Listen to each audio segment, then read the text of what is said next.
Hey guys, Louie here again for another vlog. So I wasn't able to publish a vlog last week. Came from a vacation with my family. Was a little too tired, and a couple of things happened. All right. First, E3 is already happening. There have been some news. The big winner for the day is Bethesda with a lot of announcements, and some of them I'm excited about, some of them not so much. We also got a new trailer for Mass Effect Andromeda. The contents of the trailer actually more or less allows us to get a guess on when it's going to be coming out. Before we go to that though, I'll be doing some channel updates. So you may have noticed that I've been skipping publishing videos on Saturdays. The last video that I was supposed to publish Saturday, that was actually the first video that I skipped publishing on a Saturday was my part 4 for Witcher. Let's play Witcher 3 all the way. And then I skipped this Saturday's video. Actually, no, not really skipped. I was able to upload it, publish it Sunday, which was not a Blood and Wine video as I originally intended. So, explanations for that. First off, my internet has been acting up a bit, so uploading anything more than 10 minutes tends to be a chore, at least for the past 2 weeks. Sort of stabilized around Saturday night. That's why I was able to upload an Overwatch video rather for Sunday. So I'm gonna check if the internet is stable enough on my uploads. I should be able to resume my regular schedule. So I still owe you guys a Witcher 3 all the way video, part 4 of that. And then for Blood and Wine. However, Blood and Wine might take a while because I've decided to actually play Witcher 2 again. You might be wondering why the fuck would I play Witcher 2 again? I'm already playing Witcher 3. Well, it's actually an interesting story.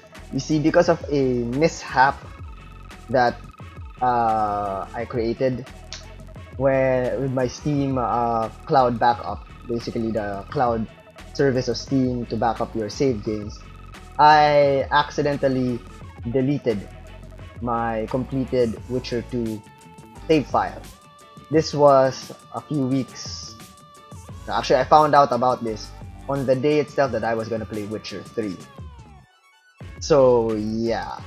So I actually just played Witcher 3 using the Witcher 2 save game simulation, which I'm pretty sure captures the important points, but as a personal thing, it didn't really sit well with me, and I always told myself I'd eventually go back, play Witcher 2, finish it, import my save there, and just a OC DC type of thing. At the same time, when I played Witcher 2, I actually followed the Vernon Roach path, meaning I left Flotsam with Vernon Roach, and I've always wondered what would it be like to take the other side if I left Flotsam with Jorvet.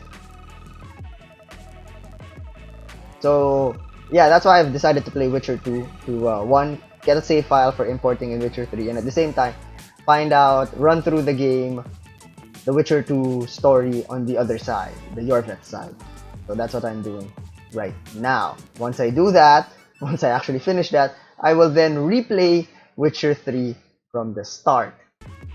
So you might ask why I would do that. Well, another interesting story is, not sure if you guys are familiar, but around a few months, I think, after Witcher 3 came out and people already finished the game, there was a lot of complaints about the romance with Triss Merigold.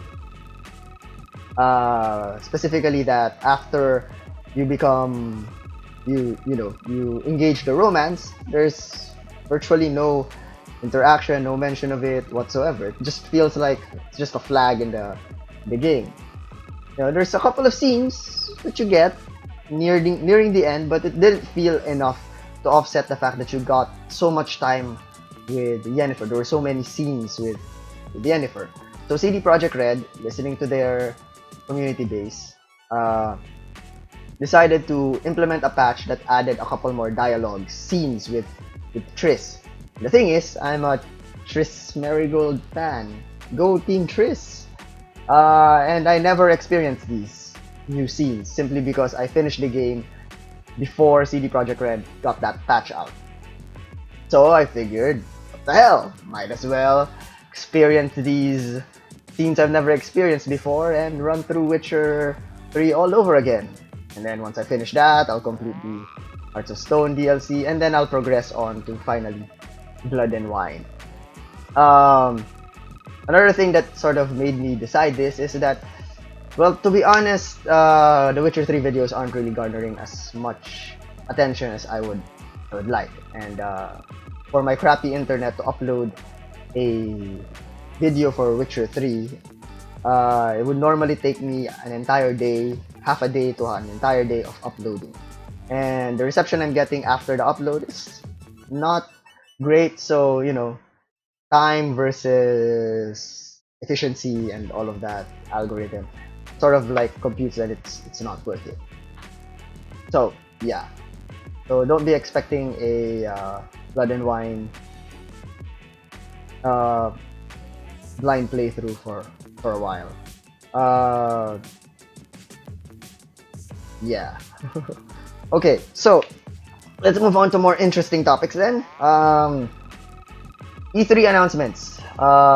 Specifically on, we'll start with the Bethesda one because Bethesda's announcements, because they announced a lot. There were a couple of things specifically for Doom 3, another multiplayer expansion if I'm not mistaken. I'm a Doom fan. I played Doom before, but not really something that I'm into right now, so it didn't really catch my attention. Fallout 4, played it a lot. It's getting a lot of new DLCs. Awesome. But again, didn't really catch my attention too much, specifically because although I love playing Fallout 4. Did I say Fallout 3? If I said Fallout 3, I meant Fallout 4.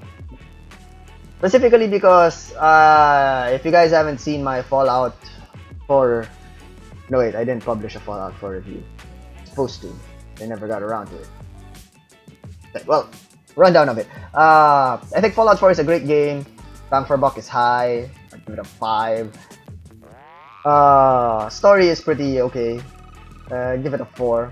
Got me interested a little. The story, the plot. Gameplay, very good. I'd give it a 5. But the thing is, it falls short on the graphics side. I've always said that graphics should not be judged simply because of how beautiful the game looks. Which, Fallout 4, when compared to Witcher 3, doesn't exactly look quite as good. I'm being very generous and kind here, by the way. Yeah.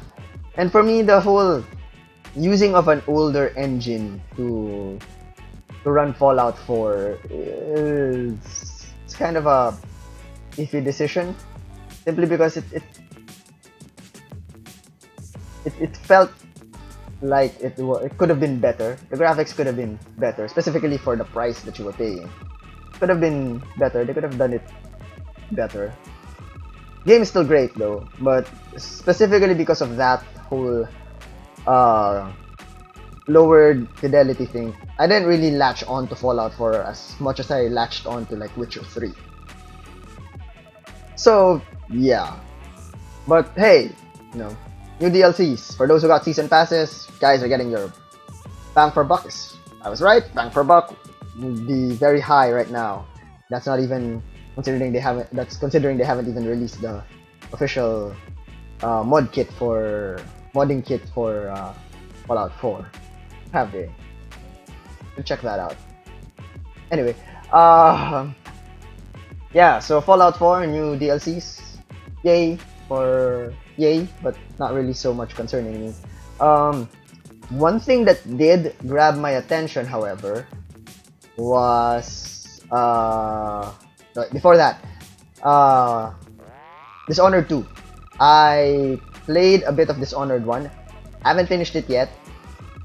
Not lazy, but I love the whole open path to assassination thing.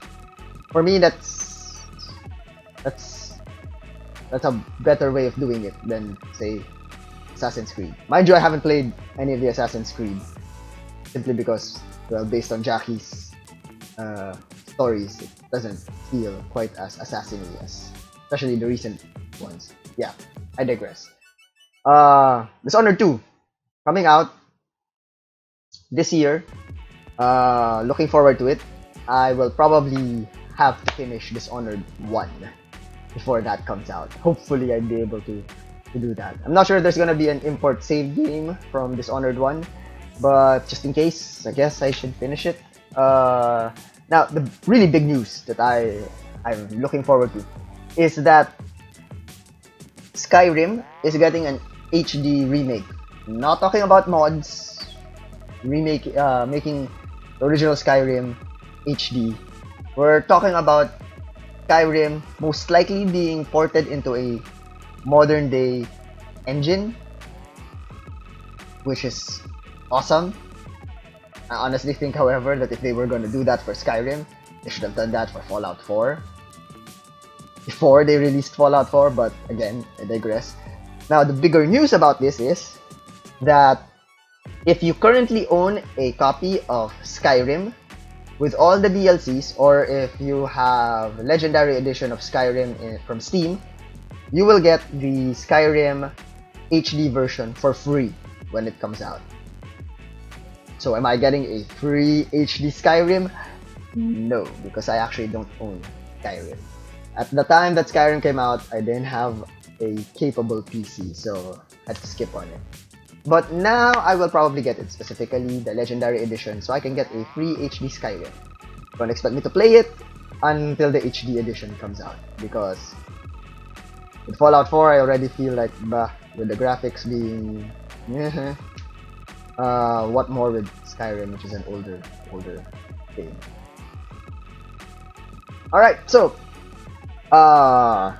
what to expect for videos this week? Since I'm no longer doing The Witcher 3 videos every Saturday, expect that I will still be publishing every Thursdays and Fridays. I will try to find some content to push for on Saturdays. I'll see what I can do, but mostly expect Overwatch videos for Thursday and Fridays. Thursdays we will retain the whole highlights type video. Fridays we will have the gameplay, full games videos. I'm trying to work on a few things, specifically with a friend that's trying to get a streaming channel up. And if I manage to do it, manage to tie up with them, then it should be good. And that should cover me for my Saturday publishing schedule. But I'm still working it out. So for now, we can expect Thursdays and Fridays to have videos. Saturdays will probably be blank. Alright, so that's it for this vlog. Thanks for watching. Please do check out my actual gameplay videos. I do also have reviews of both games as well as hardware reviews. Just check out my channel. Click on the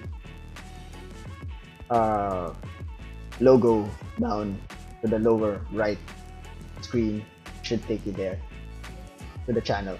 Alright, thanks for watching, guys. Bye.